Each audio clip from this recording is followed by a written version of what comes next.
Hammeren er grov, rusten, beskidt. Den er heller ikke helt flad her, hvor man slår med. Det vil jeg starte med.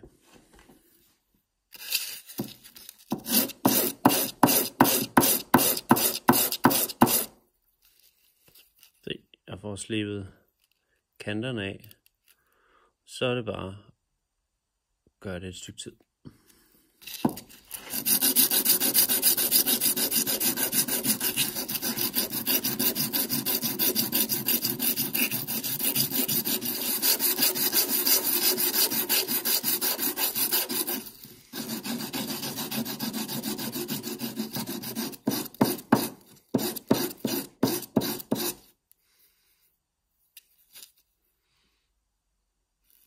Så.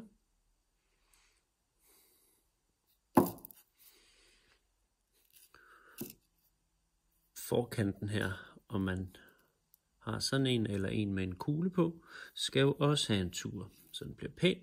Bare herude på spidsen, ikke heroppe af.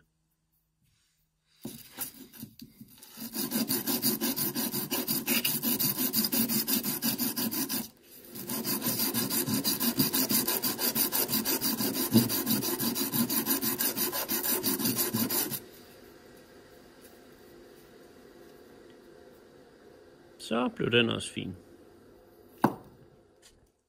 Vil man gerne have hammeren sådan lidt mere blank og det rustlag væk, så tager man en stålbørste og børster den grundigt med.